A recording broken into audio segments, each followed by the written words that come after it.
All right, we are very, very closely following Hurricane Isaias, and one of the things that comes up is how close it gets to the shore. Does it hug the shore? Any surge possibilities there? When you get real surge possibilities, that's when they start telling people to evacuate. They've not done that along the areas likely first to be hit. That would be Florida, South Carolina, North Carolina, because there'll be winds, but so far they're not anticipating any big surges. So that could complicate things if we get to the surge feature here. Let's go to Peter Gaynor. Peter, of course, is the FEMA Administrator, was kind enough to take some time and join us now. Administrator, good to see you. Morning, Neil. Is that still the case? I mean, if there's not the feared surge, there would be some surge, obviously, but not worrisome enough to have people abandon areas. Is that still where we stand? Well, first, heed your local, county, state emergency managers. They know best, so I'm not going to get into their business. But what I will say generally is, don't bet your life on what the forecast, the track, the intensity will do. Today is the day to make those final preparations so you're ready no matter what happens. And so if I can ask everyone out there in Florida, especially those along the track of the storm, is take preparedness actions today. Make yourself, your family, your business safer today so you won't regret it tomorrow. You know, we've seen a lot of flooding in Puerto Rico and some of the outward islands. Is that what these folks are in store for at the very least? I mean, a lot of flooding.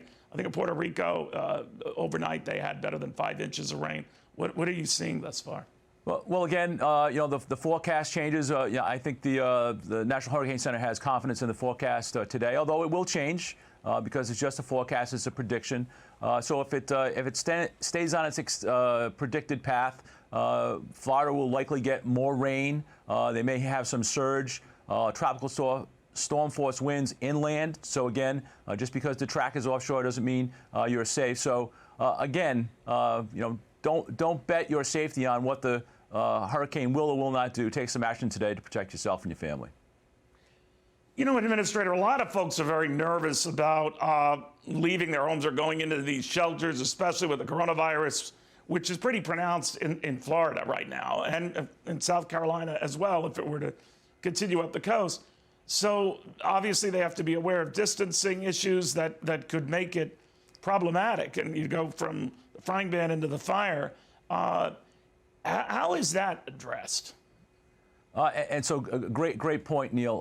Early on in our COVID-19 response, back in late February, early March, we knew we'd be here in hurricane season, and we wanted to prepare not only the federal government, but our partners at the state, local tribes and territories to make sure that they look at their existing plans, pre-COVID plans about things like evacuation and sheltering, with the overlay of COVID-19 challenges. So you're exactly right. Locals and states will need more time if you have to give an evacuation order. You'll need more transportation assets. You'll need more square footage if you decide to put people into congregate settings. You may need to put people that are at risk in non-congregate, so things like hotels and dormitories. So all those actions, locals and states and tribes and territories are doing today. They're looking at those plans and they're adapting those plans to this storm and any storm that comes after. All right, well, watch it very, very closely. Peter Gaynor, the FEMA Administrator.